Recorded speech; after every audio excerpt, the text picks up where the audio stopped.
In this comic book is a love story, a boy and girl in love. They get married, and after an offensively lurid description, illustrated, of course, of the couple's wedding night, the book shows how the bride murders her husband by chopping his head off with an axe. This comic book describes a sexual aberration so shocking that I couldn't mention even the scientific term on television. I think there ought to be a law against them. Tonight I'm going to show you why.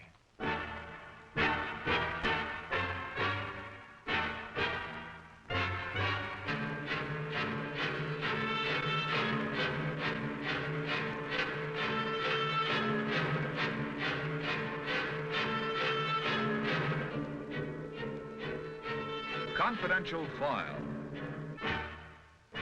A report by Paul Coates, one of the nation's distinguished news reporters, brings you a factual report on America today, its people and their lives. May I have your name, please? Estes Kefauver. And your age? Paul, I really might be inclined to plead the immunity of the Fifth Amendment on my age, but I guess it's all right. I'm 51 now. And your occupation, sir? I'm a politician, a member of the United States Senate. Senator Kefauver, what have you learned so far in your investigation on the subject of comic books? Paul, we had an extensive hearing in New York some months back, and we've had other hearings in other parts of the country.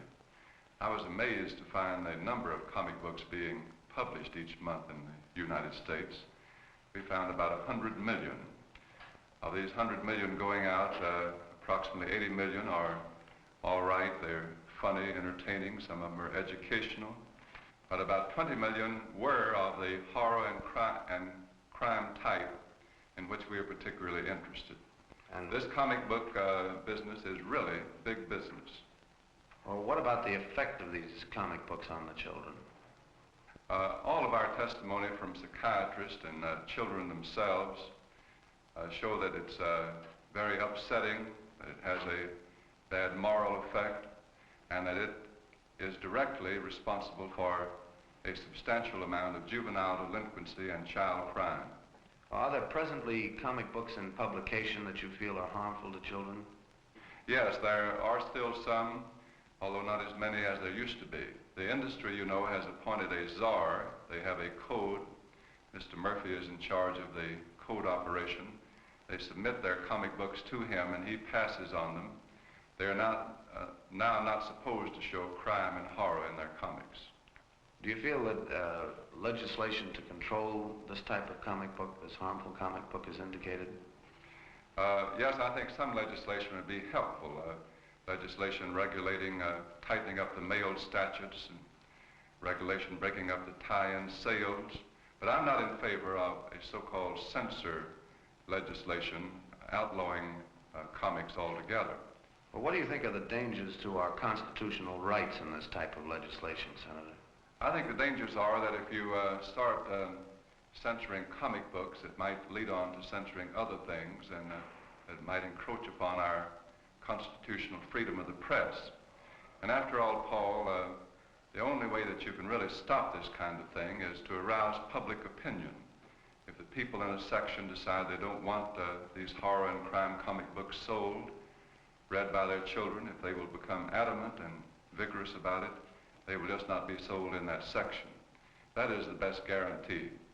And Paul, that's why I'm so happy that you're doing this production confidential file, arousing public opinion in this whole field of juvenile delinquency, apathy, the lack of interest on the part of the people at the local community is the biggest enemy that we have. And through programs of this kind and committees that have been formed, other media of information, I think that people are beginning to know the facts, and there are very wholesome evidences that they're doing something about it. Well, Senator, thank you very much for your cooperation. Good to be here with you, Paul, and I'll see you again. Good luck in your work. Thank you. The sexy, crime-worshipping violence of certain comic books has come in for a lot of scathing criticism during the past couple of years. Resolutions have been introduced, experts have written books, governmental committees have held hearings. Even in the comic industry itself, steps have been taken to clean up some of the filth. The Comics Magazine Association of America, Incorporated, has been formed and a code written. Here's a copy of it.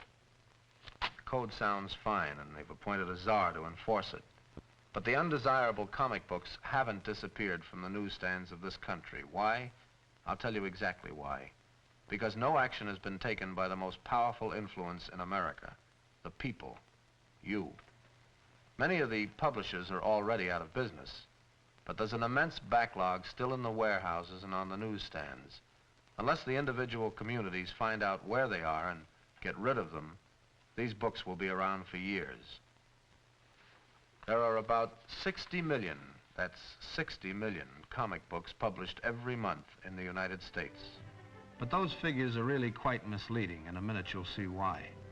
Ask 10 kids where they got the comic book they're reading. Maybe 1 or 2 will tell you they bought it. The rest traded for theirs. They buy 1 book and they read 10. It's wonderful economics, but unfortunately it means that 10 times as many kids read books they never should even see. There are no economic or racial lines to the comic book threat. They reach every strata. Kids read them in the North and in the South.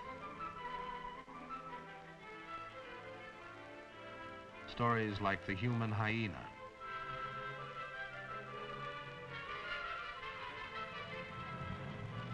stories like Time to Die.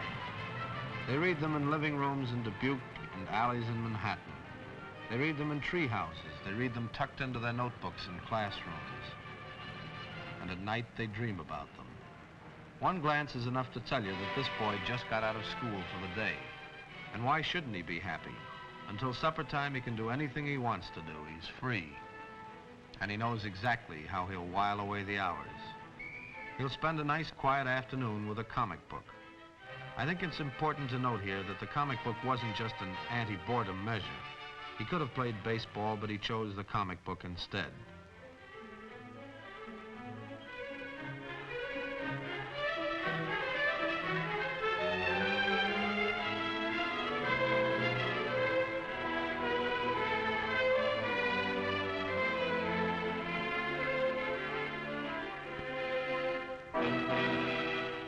This is the hideout, the secret place where the gang, and I mean gang in a good sense, a group of pals, hangs out after school.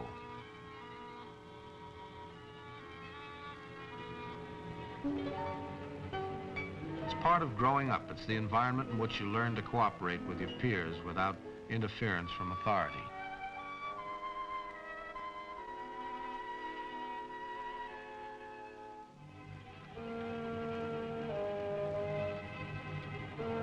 Problems come up and you have to handle them yourselves.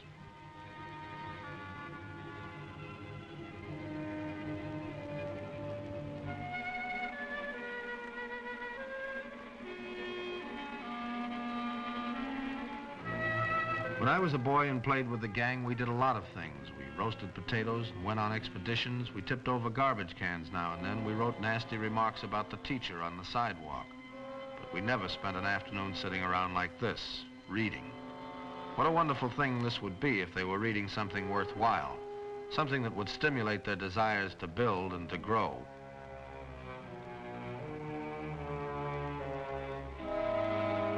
But they're not reading anything constructive. They're reading stories devoted to adultery, to sexual perversion, to horror, to the most despicable of crimes.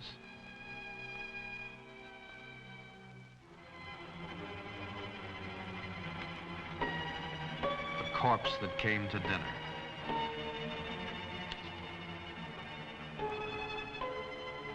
One of the wonderfully appealing things about children is that they haven't yet come to the age where reality and unreality are divorced. The emotional impact of something they read in a comic book may be much the same as a real-life situation they witness.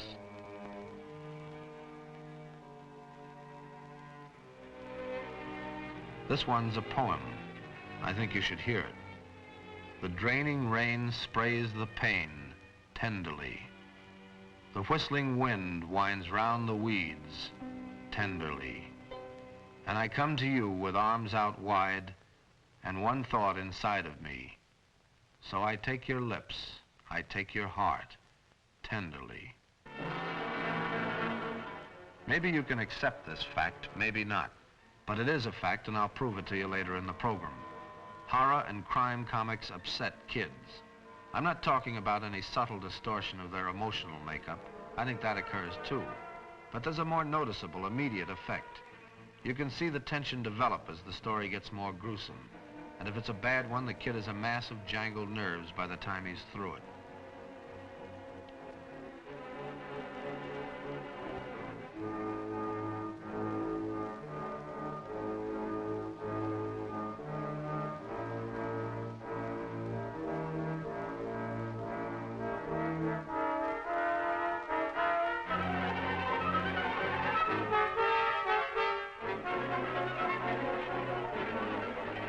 He wasn't gonna hit you. He just wanted to know what it would feel like to almost knock someone's brains out. This story is about a man who dissolves his own brother in a bathtub full of acid. 10 cents at your neighborhood newsstand. But it looks like I was wrong. They're not going to read all afternoon after all.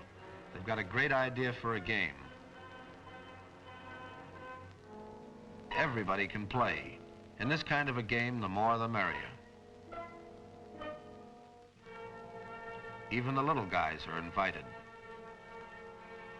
My gang used to huddle too. We'd try to figure out how we could build a raft to use on the river, or how to earn money for a wiener roast, or how to talk the grocer into buying uniforms for a baseball team. We usually figured it out too. Kids aren't always too realistic, but they're mighty ingenious, as you're about to see. They'll need a little special equipment for the game they're going to play.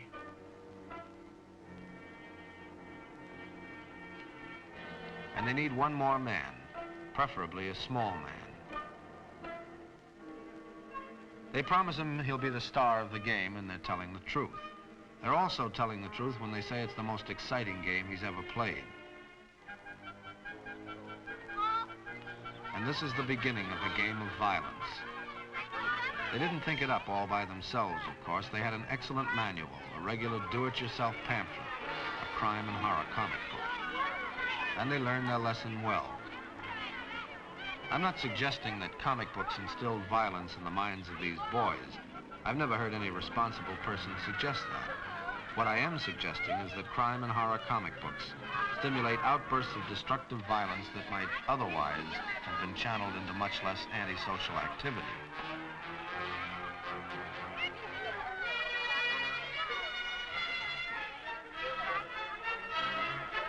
And remember, these are not the faces of an isolated group of kids. These are not delinquents, not criminals. These are the faces of your sons. These boys are playing, and yet they're not playing. Games like this have ended in death many times. Usually, of course, there's no apparent damage. But I think there is damage, deep, serious damage. Quite a repertoire of torture techniques? Why not? They've spent literally hundreds of hours studying the texts. This, for instance, is an ancient Chinese method, as any confirmed comic book fan can tell you. Men are getting rich off the comic books that teach kids this kind of activity. I don't know how you like it, but it makes me kind of sick. Confidential File will be back in a moment. First, here's a message from our sponsor. Story, I try always to contact the most highly qualified experts on the subject, so let's talk to some experts on comic books.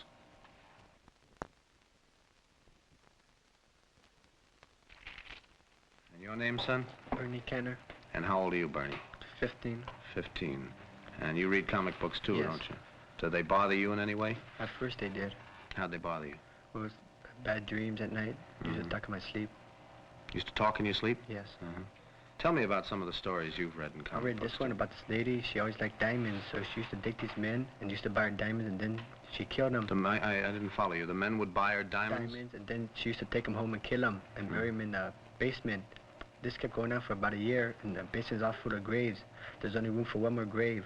So she says to herself, I want the richest man in town to buy me a diamond, then I could kill him. So she went into this jewelry store and met this man, and they started dating each other.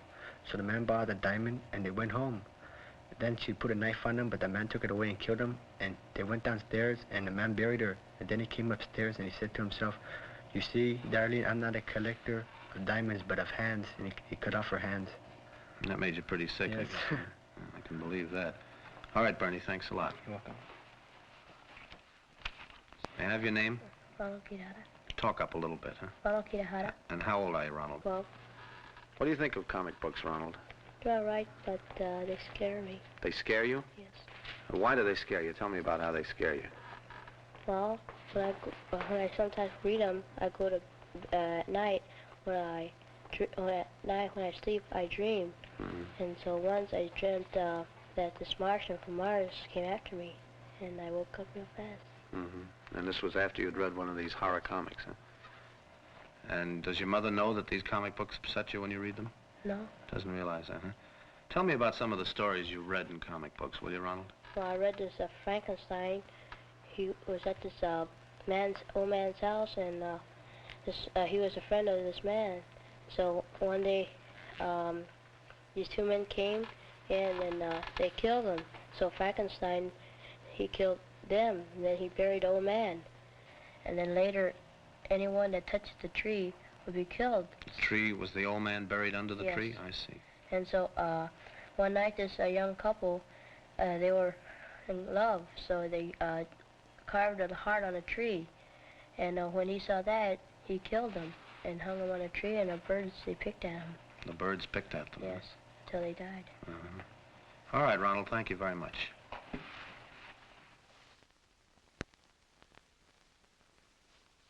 You want to give me your name, son?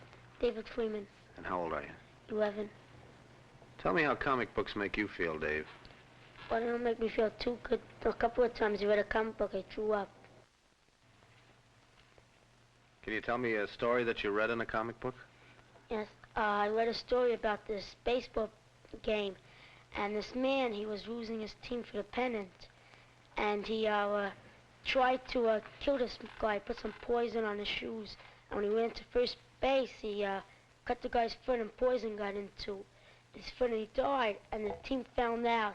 So they had a night game, and then they got this guy, and they killed him, and then they used his head for the ball, and every time they threw the ball, the blood kept on squirting out.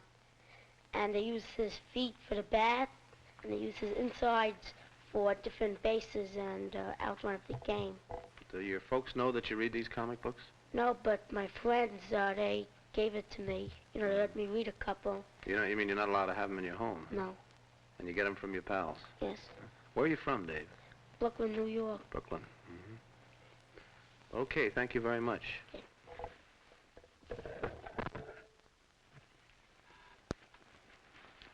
And your name? Frank Delavara. Talk up a little, Frankie, huh? Delavaro? Frank Delavara. Frank, and you read comic books too, don't you, Frank? Oh, once in a while. Could you tell me one of the stories you've read in a comic book? Oh, yes, there's one. There's, well, there was a scientist in a cold storage room of a national museum, and one of the scientists found sort of like this block of ice with a prehistoric man in it. Well, they were arguing if they should defrost it or not, because one said that it couldn't be living after all those millions of years of being in ice, and then the one that found it said that he didn't want to tamper with it because it might be dangerous. So they said, okay, we won't defrost it. So then the cold storage room got on fire some way. I don't know how. It didn't say in the book, and it just started to burn, and the block of ice melted, and then the scientists were standing at the door, and the prehistoric man looked at him, and they started to get scared because they thought it was gonna attack him. You know, so the prehistoric man jumped out the window. So then they went after him, the guards and the scientists, and the scientist went into the one that found him went into a park, and he turned around, and the prehistoric man was gonna hit him with his club. Well, how do you feel when you read stories like this? I get a kick out of them because they seem so fun, like. Yeah. Thank you very much, Frankie. What's your name? Bruce Bruce what? Kanowitz, Cantowitz, and how old are you, Bruce? 8.5. Do you read comic books? Yes. Do you read pretty well? Or Yeah. You look at the pictures mostly. I read mostly. You do? What kind of stories do you read in comic books? Sometimes hard, but Yeah. I don't like them much. Why not? Because they're too scary. They scare you at night, too? Not much. Oh. In the daytime, I always read them. Well, you read them in the daytime. Can you tell me about any stories you've read in these horror comics? Yes. All right. Well, this one about the vampire. Well, there was 3 men and this native. And this native had a charm that would scare away this vampire. So one day, one of these men started to roam around. He went into a cave. So then came the vampire and killed him. And then the men came over and saw that he was dead. So then they went on. And then these 2 men that were left and the girl, the 2 men killed the native and took away his charm, because that charm could scare away the vampire. So when the guy took off the charm, this other guy shot him. So this other guy and this lady was left. So then, then they went on, and the man and the lady were in the cave, and the man had a stick, and if he would stick that stick through her heart, the vampire's heart, when she's sleeping, then it'll die. So then they went through the cave where the vampire was. So then they went on. So then the lady got tired and hugged the man. But when the lady hugged him, he said she got him. Because the vampire just jumped on him, and he was just about to reach for his charm. But he couldn't, and he was dead. And that Didn't was have the a end of the chance to story. reach for it. And the lady ran away. She was safe. Do your mommy and daddy know that you read these comic books? No. Oh, I don't think they'd like it if they knew it, would they? Where do you get them? Do you get them from your friends? No one gives me them. Well, all right, Bruce, thanks very much. Thanks. I suppose by now you're wondering what kind of a guy would draw those things. It's a legitimate question. It deserves an answer. May I have your name, please? Ellis Erringer, And your age, Mr. Erringer? 30, Your occupation? cartoonist. What do you know about crime and horror comics? Well, I've drawn a few. How long ago was that? I would say about 3 years ago. That was about the time the horror craze started. Yeah, and how did this craze get started? It first started as a science fiction kind of a weird thriller with certainly no harm in it. But then the fly-by-nighters got into what they considered a very lucrative field with the ghouls and the mummies and what have you. Tell us about your first job, will you? Yeah. In the cheap little romance books that you worked on. In the romance books, the emphasis, of course, was on sex and clinches and exaggeration, and the dialogue had double meanings, and it was pretty rough if kids had their hands on it. Here, for example, you have this female. When I had originally drawn it, it wasn't quite as exaggerated as it appears right there, namely the upper torso area. Often staff artists will make these changes without the artist, the freelance artist, even knowing about it. I see. Are you still drawing crime and horror comics? No, I'm not. Why not? Well, I feel about the same way you do. It's a sort of thing that I wouldn't want my kids to have his hands on. There are good books. My kids constantly read comic books, but I like to keep them away from the horror. Yeah. Well, then I would assume that you subscribe to the fight against crime and horror comic books the same as we do. I certainly do. Thank you an awful lot for your cooperation here tonight. Thanks, Mr. Ernst. Welcome. I mentioned before that the final responsibility for the control of crime and horror comics rests with you. A few cities have already done something about them, not too many, but a few. Legislation against unfit comic books is possible. Legislation that won't interfere with the rights of a free press. Contact your city officials. Let them know how you feel about the crime and horror comics. And remember this, America is the richest country in the world. We're the world's biggest producer of goods. But our most important commodity, the one commodity we can't put a price tag on, is our children. And now, a final word from our sponsor.